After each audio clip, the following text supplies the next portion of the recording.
let's talk about chocolate. I'm just kidding. We're not actually talking about chocolate. Today we are going over iron absorption. This is part 2. Basically, iron, you're getting it in your food in 3 different types of form. Iron from meat is heme iron, and it is in the protein hemoglobin. Iron that you're getting from your plant-based sources or some animal sources, but this is really plant-based iron, is ferrous or ferric iron. So the iron in your little chocolate ghostie is ferric iron, and that is Fe3 plus iron. Ferrous iron is Fe2 plus, and if you're eating steak, liver, beef, wild game, prosciutto in your charcuterie, then you are getting ferrous, Fe2 plus iron, within hemoglobin. What we need to start with is eating the food, because you can't digest or absorb anything if you're not actually eating anything. So inside this little chocolate ghostie, there is Fe3 plus ferric iron, but we have a problem because there's also a little bit of zinc in chocolate, and there are also a lot of polyphenols. And zinc is something that can compete for iron absorption, and polyphenols are something that can impair iron absorption. We could suggest a little solution, which is having this with raspberries, strawberries, blueberries, or some source of vitamin C, because as you're about to see, vitamin C and acids, these enhance iron absorption and enhance iron bioavailability when it's coming from plant-based sources, when it's in this Fe3 plus form. Here's how we're gonna flow through this. We start with our Fe3 plus iron up here. Here is your stomach, here is your small intestine, and here is your enterocyte. This is your absorptive cell. This is what's actually responsible for getting nutrients into your body, into your blood, so they actually count and your body can use them. This Fe3 plus iron right now is useless until we get it into Fe2 plus form. Your body has no way to absorb Fe3 plus. There is no transporter, no channel that exists for Fe3 plus to be absorbed. So what we need to do along the way of getting it to your enterocyte is we need to reduce it to Fe2 plus. We must go from Fe3 plus an electron to get it into Fe2 plus. This is the reduction reaction that we must do. Fe3 plus from your little chocolate gets into your stomach, and in your stomach is the first opportunity for it to be reduced. In your stomach, you have HCl, hydrochloric acid. Certain acids are able to reduce ferric iron into ferrous iron, 3 plus into 2 plus. So some of this iron inside of your stomach is going to be reduced into Fe2 plus by that HCl.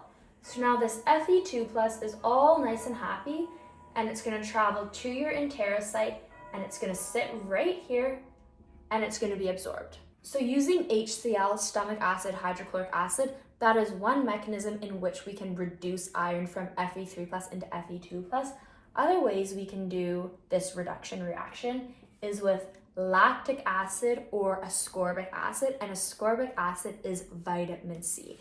So that's why if you are eating your chocolate with oranges, raspberries, strawberries, blueberries, you're going to increase the bioavailability of the iron, because that vitamin C, the ascorbic acid, is reducing it. All this iron, 3 plus, has made its way to your small intestine, and it has encountered all these different things that could be reducing it.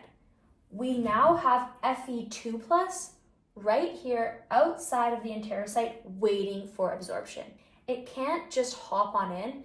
It's not going to diffuse. It's a mineral and it's charged. There's not going to be any passive diffusion. It needs a transporter. What we use to get it in is the transporter DMT1, divalent metal transporter 1.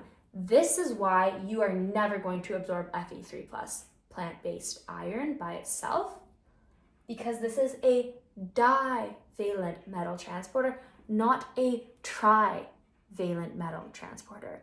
So this Fe2 plus here goes in through DMT1. It is now inside your enterocyte, and everything exactly as we went over in part 1 of this video when we were learning hemoglobin digestion and heme iron absorption. All of the exact same things are happening here, so I'm going to go over it super speedy. Fe2 plus iron is in your cell. If your cell decides it wants to use it for its own personal uses, it can either store it as ferritin, or it can start incorporating it into functional enzymes in the enterocyte right away. If your liver is sending the signal that your body needs this iron, then we are going to use the backdoor transporter, ferroportin, and the protein hephaestin. And what we're going to do with this ferroportin hephaestin situation is we are going to take this Fe2 plus iron, oxidize it back into Fe3 plus, and then we are going to attach it to transferrin. And transferrin is going to carry the iron to your liver, and your liver is going to decide what to do with it from there.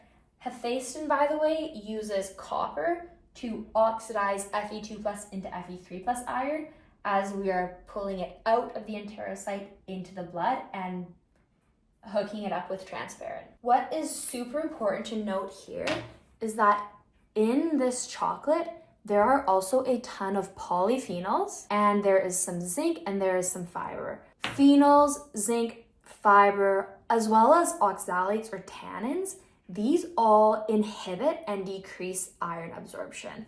So in the case of zinc, zinc is Zn2+. Iron is Fe2+. What do you think happens at the divalent metal transporter? There is competition. Zinc, iron, calcium, manganese, these all have 2+ charges. They will all compete for absorption at DMT1. So if you're having little chocolate ghosty and a great big glass of raw milk, that calcium and that iron, that Fe2 plus iron, they're going to compete for absorption. And then the other thing reducing iron absorption is oxalates, tannins, phytates, and polyphenols. So polyphenols, these are antioxidant molecules. They also act as prebiotics. They're anti-inflammatory and they improve cellular health. They reduce inflammation and they can improve blood flow throughout your body. And this means they can improve blood flow to your brain and also help improve detox or like waste clearance from your brain. Polyphenol-rich diets, antioxidant-rich diets are all associated with better cellular health, reduced incidence of chronic disease, less inflammation, and better brain health, learning, and memory.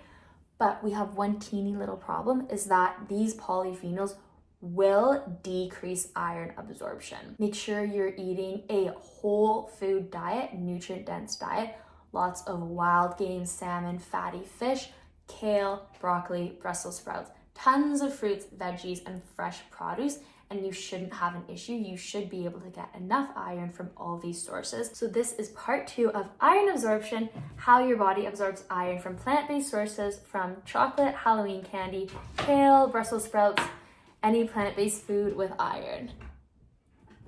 Okay, enjoy the little kitty playing with his toy. And if you like this video, like, comment, subscribe, and see part 1 so you get all caught up to speed. Bye-bye, everybody.